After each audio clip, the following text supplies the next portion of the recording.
Difference between semen and sperm देखते हैं। Sperm क्या वो सीमन है या सीमन को हम स्पर्म कहते हैं? How they are differentiated from each other with the beautiful name of Allah who is the most merciful and most beneficent. Welcome to all of you guys on Medical Lab Tactics. In this video we will discuss about the difference between semen and sperm. हम देखेंगे कि क्या जो हम normally studies में देखते हैं sperm क्या वो सीमन है या सीमन को हम स्पर्म कह सकते हैं। तो semen and sperm both are not same things, both are not same terms, they are different from each other. Now we will see how they are differentiated from each other. तो sperm और semen को हमने यहाँ पे differentiate करना है। Semen और sperm में फर्क क्या चीज़ है? ये दोनों अगर एक चीज़ नहीं है तो ये एक दूसरे से मुख्तलिफ किस बेसिस पे हैं, तो उन बेसिस को उन पॉइंट्स को अब हमने डिस्कस करना है। सीमन से लेके चलते हैं। सीमन बेसिकली ये आपके मेल्स का एक रिप्रोडक्टिव फ्लूइड है। This is a fluid, it is not any cell, it is the composition of cell. आप इसे सेल्स की कंपोजिशन कह सकते हैं। अब कंपोजिशन कैसे करनी है हम अगले पार्ट्स में देखते हैं। First point is the semen is the reproductive fluid of the males. ये मेल्स का रिप्रोडक्टिव फ्लूइड है। इन बेसिक कंपैरिजन ये जो स्पर्म है this is the reproductive cell of the male. अब सेल स्पर्म है, फ्लूइड आपका सीमन है। Semen is the reproductive fluid and sperm is the reproductive cell of the relevant male. Second इसमें difference ये आता है आ जाता है इसकी कंपोजिशन में। Semen is the fluid as we now. तो नॉर्मली सीमन एक फ्लूइड है तो फ्लूइड की भी कंपोजिशंस होती हैं, मतलब फ्लूइड किसी चीज से मिलके बना है ना, तो वो किन चीजों से मिलके बना है जो आपका सीमन होता है रिप्रोडक्टिव जो फ्लूइड है मेल्स का। फर्स्ट ऑफ ऑल तो एक डाई होती है जिसको आप फ्लेवन डाई का नाम देते हैं। ये डाई ही रिस्पॉन्सिबल होती है for the colour of the semen. Semen का जो रूटीन कलर होता है just to be the greys to whitish. Normally जो आपका सीमन का जो कलर होता है it is to be greys and whitish in colour. ये व्हाइट या ग्रेस कलर में ये मौजूद होता है। Flavin dye is responsible for the color of your semen for the reproductive fluid of the male. Second difference में minuses आ जाते हैं, शुगर्स आ जाती हैं जो कि एनर्जी प्रोवाइड करती हैं। इसके अलावा अब एनर्जी किसको प्रोवाइड करती है भी हम देखते हैं। बिकॉज होती है इसमें विटामिन्स मौजूद होते हैं, विटामिन स्पेशली सी मौजूद होता है आपके सीमन के अंदर, जिसे स्कॉर्बिक एसिड का भी नाम देते हैं। एंजाइम्स मौजूद होते हैं, यहाँ पे ग्लूकोज मौजूद, स्पर्म्स मौजूद होते हैं। This is the cell. Semen के अंदर स्पर्म मौजूद होते हैं, स्पर्म्स के अंदर सीमन नहीं मौजूद होता। अब यहाँ में हमें मेन डिफरेंस पता चल गया कि सीमन स्पर्म्स के साथ मिलकर बनता है। स्पर्म्स के अलावा और भी काफी चीजें हैं जो कि मिलकर सीमन बनाती हैं, फ्लूइड बनाती हैं।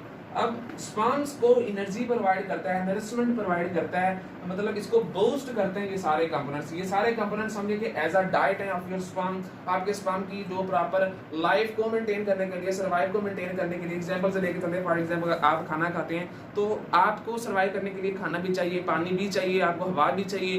तो these are the components that are necessary for your survival. Same like यहाँ पे स्पर्म्स के सर्वाइवल के लिए ये सर्वाइवल कंपोनेंट्स हैं जिनके बगैर ये जो स्पर्म है वो जिंदा नहीं रह सकता। सेल्स की तरफ हो जाते हैं तो यहाँ पे sperm is the cell, sperm is the building block of the semen. Semen is the reproductive fluid. Sperm की यहाँ पे कंपोजिशन लिखी, यहाँ पे स्कॉर्बिक एसिड मौजूद होता है, विटामिन्स मौजूद होते हैं, फैट्स मौजूद होती हैं इसके अंदर, सेल्स के अंदर आयंस मौजूद होते हैं, सोडियम पोटेशियम आयंस, जो कि इसके सर्वाइवल में, इसकी मोटिलिटी में हेल्प आउट करते हैं। थर्ड डिफरेंस की तरफ आ जाते हैं कि सीमन और स्पर्म में थर्ड डिफरेंस क्या है। अब हमने यहाँ पे डिस्कस किया कि इसमें स्पर्म्स मौजूद होते हैं सीमन के अंदर। तो थर्ड डिफरेंस ये हम कर सकते हैं कि जो सीमन होता है वो स्पर्म्स उसमें मौजूद होते हैं सीमन के अंदर, लेकिन जो स्पर्म जो होता है उसमें जेनेटिक इन्फॉर्मेशन होती है किसी भी मेल की, किसी भी जो आपके पास ऑर्गेनिज्म है उसकी, male organism specially the humans. तो यहाँ पे ये जेनेटिक इन्फॉर्मेशन कैरी करता है स्पर्म। उसी रेफरेंस में जो जेनेटिक इन्फॉर्मेशन काफी ज्यादा इकट्ठी हो जाती है in the form of different and many of the sperms. तो ये स्पर्म्स मिलके और different of the survival components ये सारे मिलके सीमन एज अ फ्लूइड बना देते हैं, जिसको आप रिप्रोडक्टिव फ्लूइड का नाम देते हैं। फोर्थ हम इसकी विजिबिलिटी की तरफ देख लेते हैं। अब जब आपकी लेबोरेटरी में आपके पास सीमन आता है, सीमन स्पेसिमन आता है, तो आपको पता है कि हाँ भी this is grayish whitish in color and this is semen. So this is visible for your naked eye. आप इस नॉर्मल आंख से without using any lens आप उसको देख सकते हैं, that is the semen. But sperm को आप एक नॉर्मल आई से नहीं देख सकते, उसके लिए आप स्पेसिफिकली इंस्ट्रूमेंट एक यूज करते हैं जिसे आप माइक्रोस्कोपी का नाम देते हैं। Microscopy is an instrument that helps in the visualization of the small sperm cell to the large and magnified picture. ठीक है ना। फिफ्थ डिफरेंस की तरफ आ जाते हैं। सीमन फ्लूइड है, स्पर्म इज द सेल, ये हमें स्टार्टिंग से पता चल गया। अब सीमन कहाँ से बन के आता है, स्पर्म्स कहाँ से बन के आते हैं? तो सीमन एक फ्लूइड है, इसमें ये सारे कंपोनेंट्स मौजूद हैं, इसमें प्रोटीन्स भी मौजूद हैं, इसमें एंजाइम्स भी मौजूद हैं, इसमें फैट्स, प्रोटीन्स, फ्रक्टोज, अमाइनो, ये सारी चीजें मौजूद हैं। अब ये सारी चीजें कहाँ से बन के आती हैं, तो आपकी बॉडी के अंदर डिफरेंट ग्लैंड्स होते हैं, रिप्रोडक्टिव ग्लैंड्स होते हैं, जो कि सीमेंस की फॉर्मेशन में, फ्लूइड की फॉर्मेशन में हेल्प आउट करते हैं। जस्ट लाइक इसमें प्रोस्टेट ग्लैंड्स आ जाते हैं, डिफरेंट वेसिकल्स आ जाती हैं, स्टिरोली सेल्स आ जाते हैं, जो कि सीमेंस की कंपोजिशन में, सीमन को बनाने में हेल्प करते हैं। Same like in the sperm condition, sperm कैसे बनता है, तो स्पर्म आपकी testes part of your body, वहां पे इसकी फॉर्मेशन होती है from the Sertoli cells, from the spermatozoa.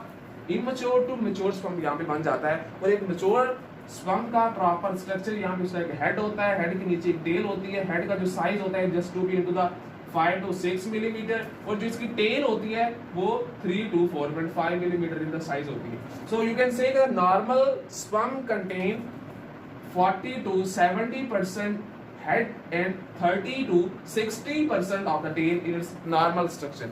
सो यहाँ पे हमने 5 डिफरेंस देखे कि हम किन बेसिस पे कहते हैं कि एक सीमन स्पर्म से डिफरेंशिएट है, सीमन और स्पर्म एक चीज नहीं है। तो इन चीजों को हमने डिफरेंशिएट किया इन 5 डिफरेंसेस से। इन डिफरेंसेस को फॉलो करते अगर आपसे कोई पूछता है कि हाँ भी बताओ स्पर्म क्या है, सीमन क्या है, तो आप ये नहीं करेंगे कि आपसे स्पर्म के बारे में पूछेगा तो आप माइक्रोस्कोपिकली आपसे सीमन के बारे में इंफॉर्मेशन देना स्टार्ट कर देंगे, तो that is wrong. That semen is a different thing and the sperm is a different thing. Both are different from each other on the basis of the viscosity, on the basis of the composition, on the basis of the components, on the basis of the visibility, on the basis of the formation and on the basis of the production.